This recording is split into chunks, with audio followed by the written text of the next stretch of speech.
The following video was brought to you by Curiosity Stream.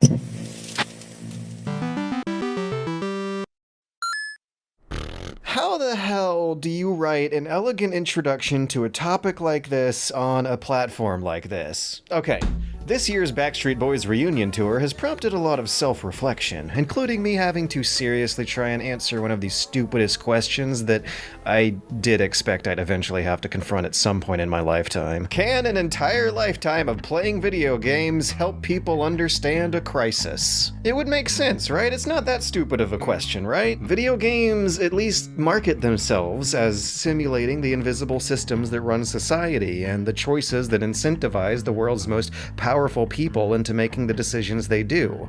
And in the interest of critical thinking, it's impossible for me to deny the place my imagination goes to when trying to visualize what's happening when those systems in the real world are evidently failing.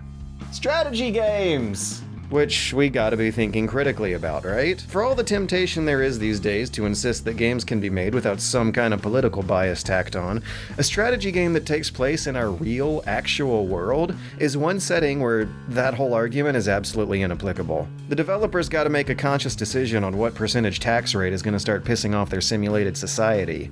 So, here's an attempt at thinking critically about the foundational pop cultural influences that will be informing the imaginations of 3 generations who are going to be growing old while tackling Earth's next big problem.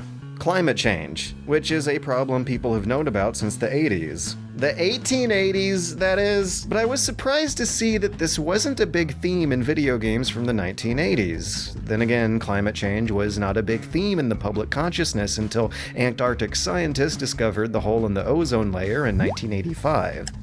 The summer of 1988 was the hottest on record when NASA scientists testified about the problem to Congress, a year before the UN established the Intergovernmental Panel on Climate Change, a year before Maxis released SimEarth. Will Wright zoomed the perspective of a simulated city all the way out into orbit, with players adjusting various environmental variables for their own simulated planet, starting by carefully adjusting geologic and orbital factors until it can support life, then making it create life, then making that life go on to develop intelligence and civilizations and industrial technology, and then prevent them from destroying themselves with that technology.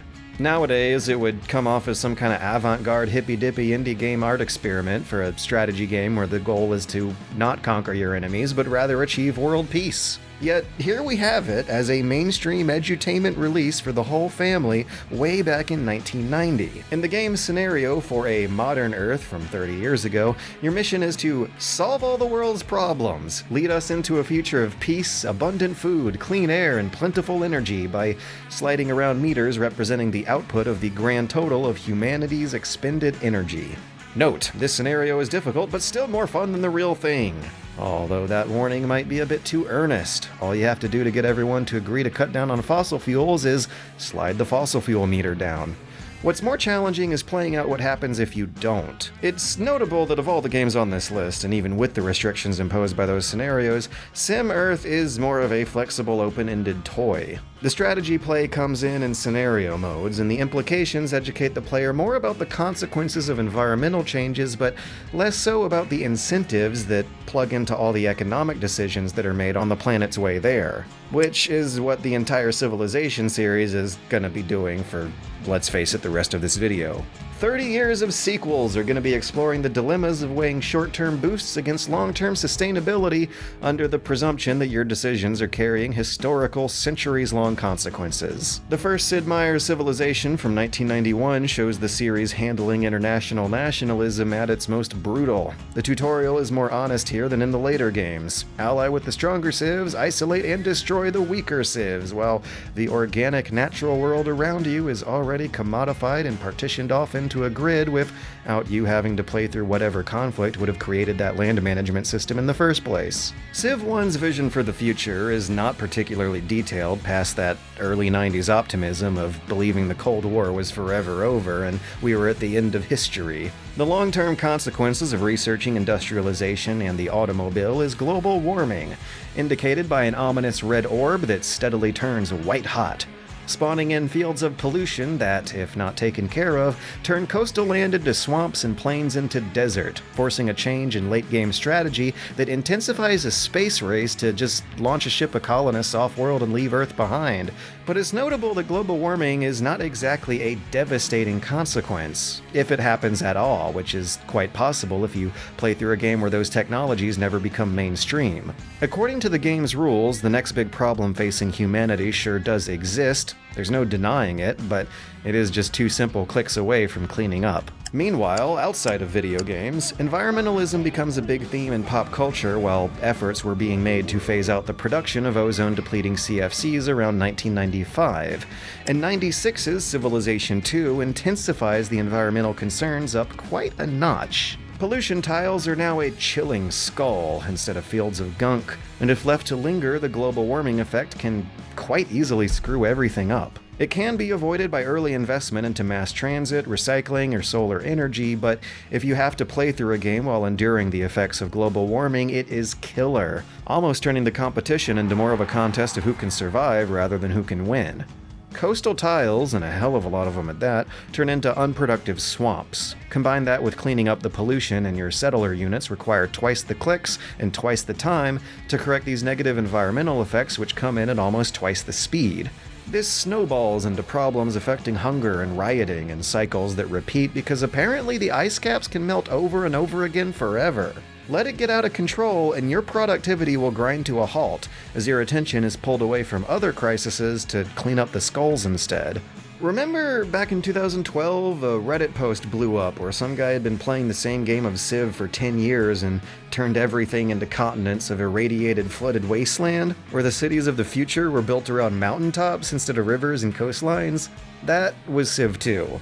As the 90s rolled on, environmental concerns were still on the zeitgeist's radar. In '97, Bill Clinton signed the US into the Kyoto Protocol, pledging to cut greenhouse gas emissions below 1990 levels by 2012. And for a few short years of the late 90s, mainstream pop culture settled on the kind of future it was popularizing for the kids: the cyberpunk dystopia, where the primary bad guy in a lot of pop culture was a conspiracy of corporate and government greed.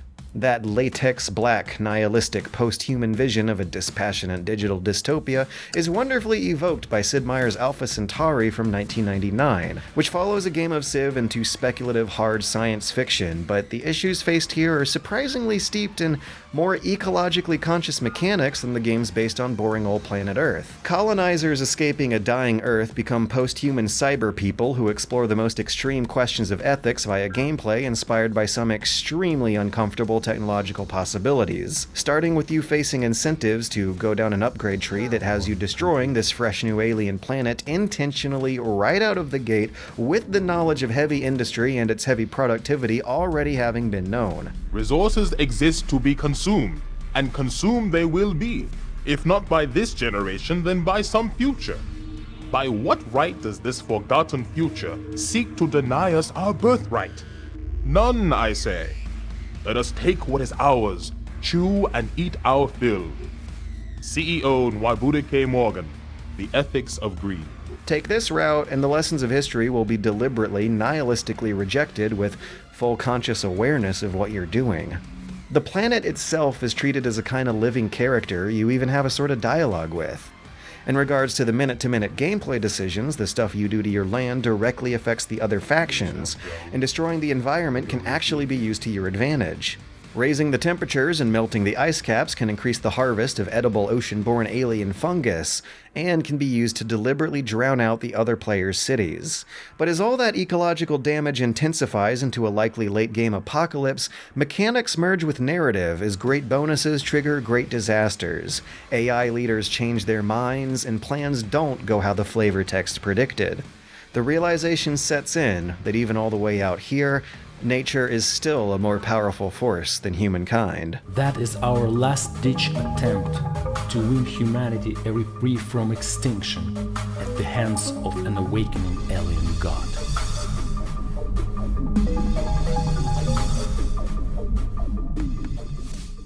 While Sid Meier was diving deep into those thought experiments, Activision published a licensed spin-off Civ without him because just 3 years made that much of a difference back during the late 90s tech boom. But Call to Power's unique calling card is more science fiction, with a timeline extending a game of Civ all the way into the year 3000 as you try to keep managing things on a dying Earth. This leads to much of the mid to late gameplay having you deal with a period of global warming.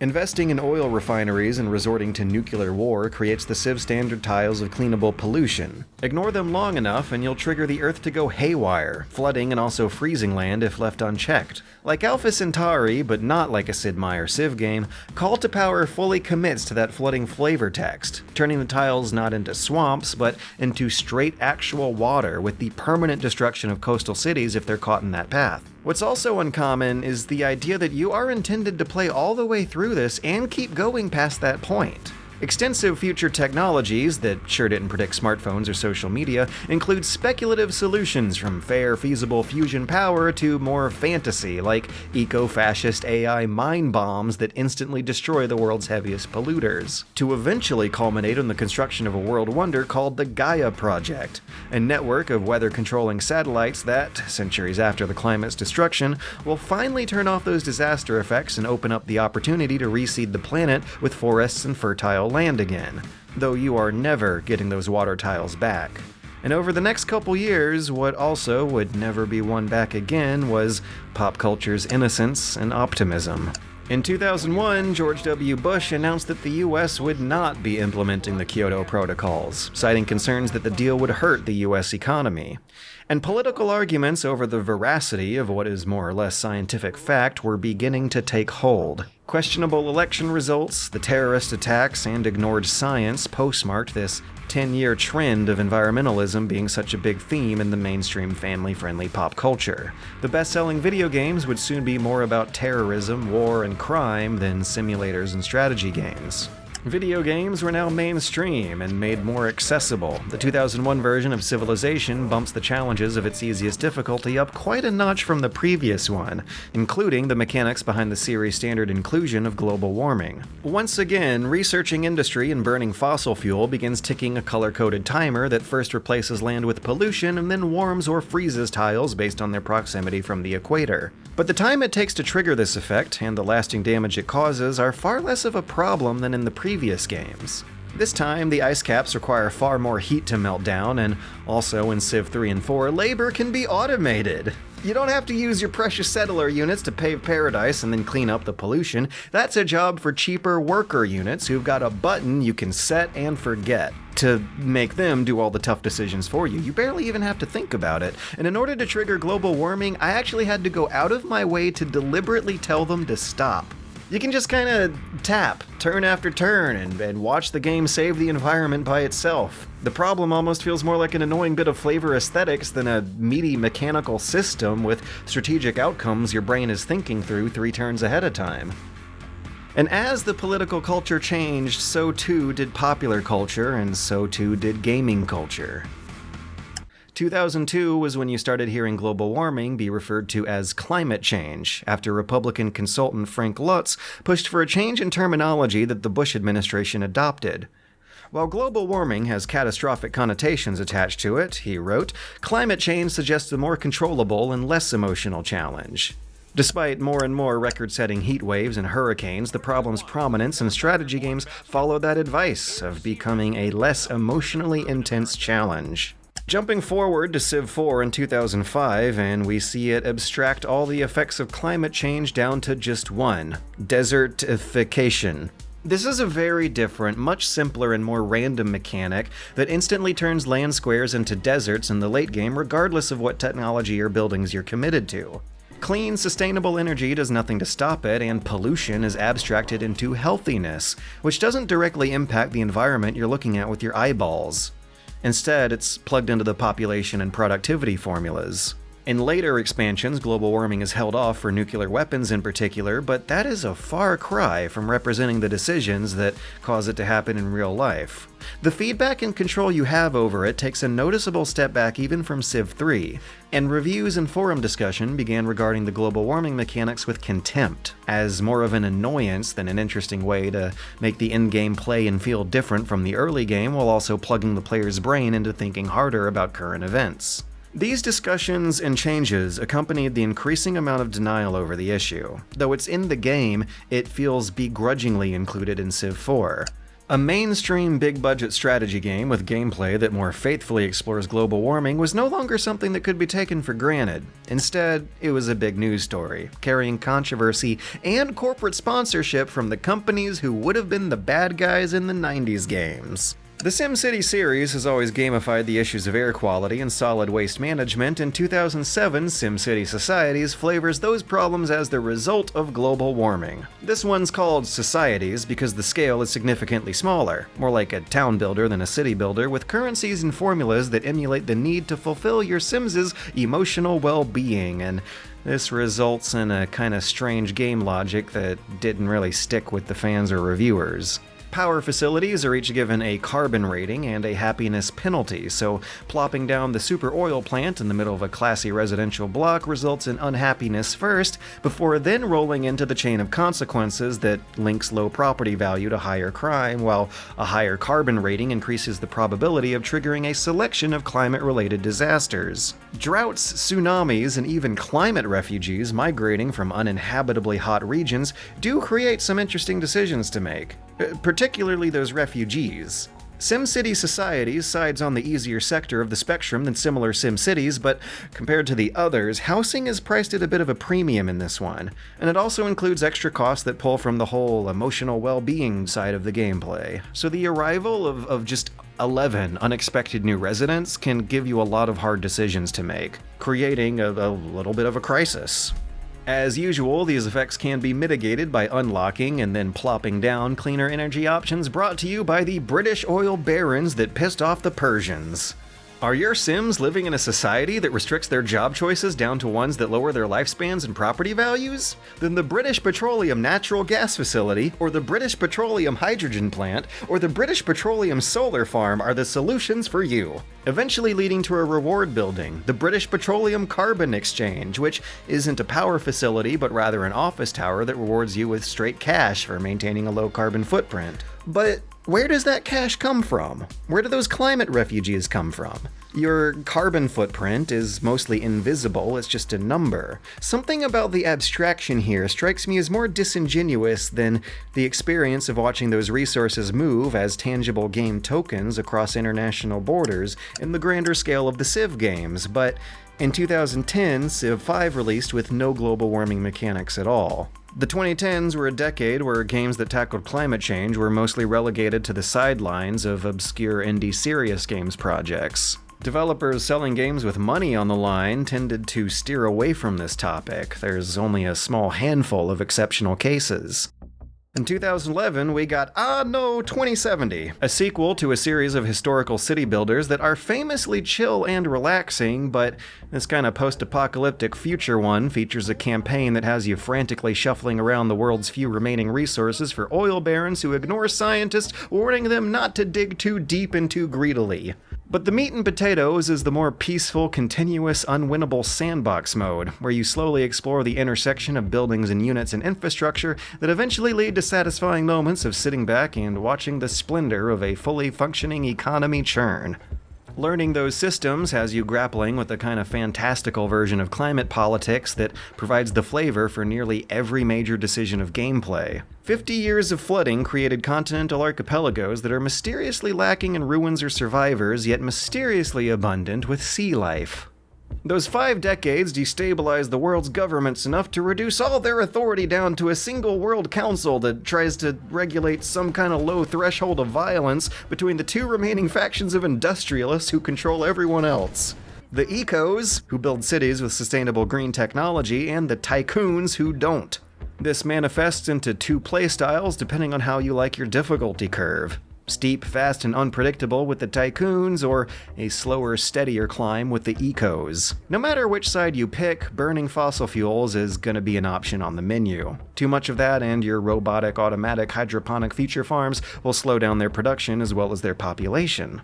One interesting dimension here is that residents from both ideological persuasions have different tolerances for pollution and different ways of exploiting the productivity of your supply chains.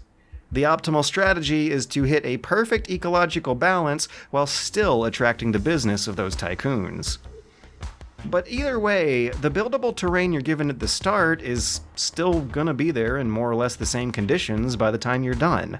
The climate change flavoring here feels like a flavor instead of mechanics because despite jumping into the deep end of a futurist global warming scenario, Anno 2070 doesn't exactly risk a hard splash into that. The two factions don't play fundamentally different from each other, and the endless industrial growth that both playstyles require are going to force you into deforesting and paving over these islands to little actual consequence. You don't risk dramatically redestroying the planet as in a far future Civ game, or Fate of the World! Oxford University's contribution to the Serious Games Initiative. It's a 2011 release with the ecological ethos of the 90s and the prophetic vision to have your first few levels of disaster management fiascos take place in 2020. Using terminology from the United Nations and climate data from Oxford's own research makes for a game with mind-bogglingly heavy implications, executed with alarmingly simple gameplay. Pick a scenario, note the win states, and then play a hand of cards that represent all sorts of multi-year-long, multi-million-dollar nationwide campaigns. From lobbying for cap-and-trade policies, to participating in election meddling, to funding mass education, to black ops, to transportation reform, to spreading disinformation. Then, press a button, time fast-forwards 5 years, and a small selection of news headlines tells you what you did. The sobering reality checks come from realizing that you can't solve all the world's problems, and a lot of your strategy is going to come from preparing 2 turns ahead of time for the problematic results of solutions you employed 5 years ago. The fate of the world does not look bright, and dire consequences can come from a lot of good intentions, and the tutorial took me like a good 5 retries to get right. Prioritize a green energy awareness campaign during an insurgency, and the responsive anger from spurned rebels can set things back worse than when you started. Oh god, we're just screwed, aren't we? As an educational game about the real-life complexity behind the world's problems, it's actually pretty effective and elegant. The data and informational text and decisions can take you minutes to think over the first time, but the results of each move come in quick and snappy with just one click. The high difficulty curve, driven by unexpected results and increasingly faster retries, encourages a trial-and-error playstyle that makes it not just a hard puzzle game to put down, but also one that taps into the idea that these policy decisions really matter and alternative futures are possible. You are supposed to learn from the failures that cause disasters so that you can employ better policies next time. That game was made almost 10 years ago, and it's very sobering to imagine how differently the world could have gone over the decades since. In any case, global warming still remained an unpopular theme. Total War employed a global cooling system for an installment depicting the fall of the late Roman Empire, but the next Civ game in line, a kind of spiritual successor to Sid Meier's Alpha Centauri, didn't feature any of the climate play of that old game at all. In 2015, Obama signed the US to the Paris Climate Agreement, and then in 2016, Trump withdrew the US from the Paris Climate Agreement, which was also, yet again, the Earth's hottest ever year on record since record-keeping began in 1880. Meanwhile, the next Civ sequel in line, Civ VI, released once again without any global warming mechanics at all.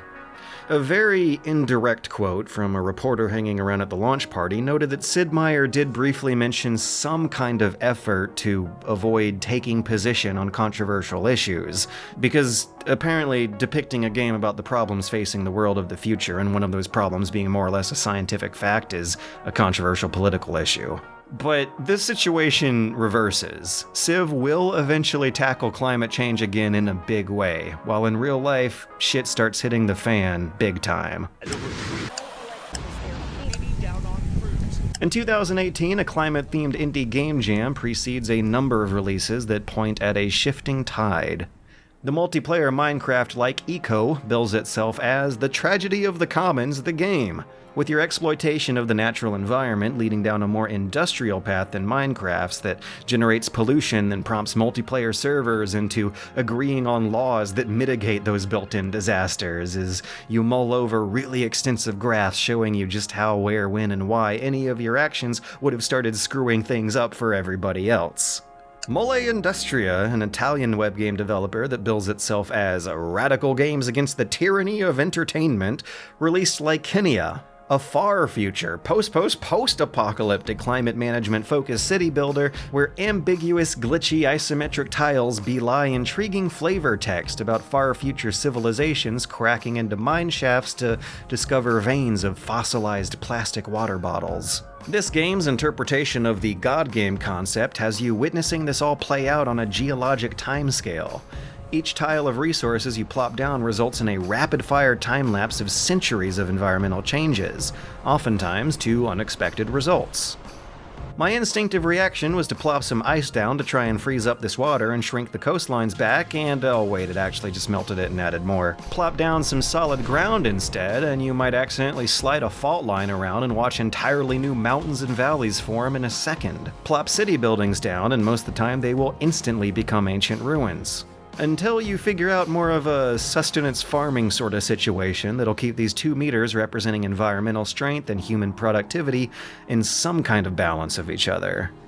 The last stop on my list here is, believe it or not, the last big stop the Civ franchise made. An entire expansion pack got themed around the idea of managing environmental issues, which marks a definite turn away from the kind of apprehension shown during the game's original release party 3 years earlier.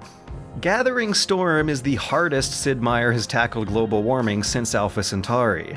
Once menus of fossil fuel selection start popping up, you'll be tracking an extensive ice cap meltometer that outlines exactly what sort of terrible consequences everyone's in store for. And a lot of it is going to be coming in from the other superpowers who can be pouring out far more carbon than the rest of you guys.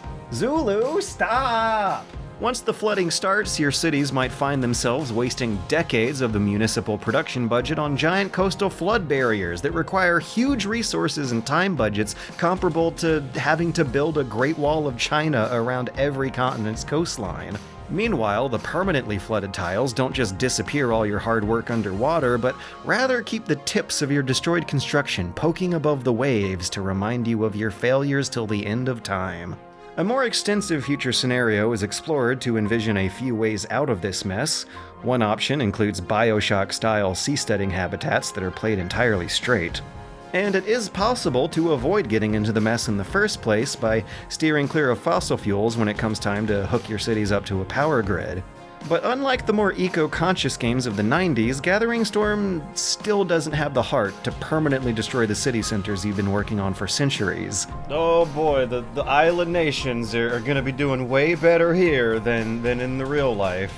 Furthermore, all the information and variables that it gives you in the interface kinda knock out the shock of unforeseen consequences that I do think is kind of important for gamifying this tragedy of the commons.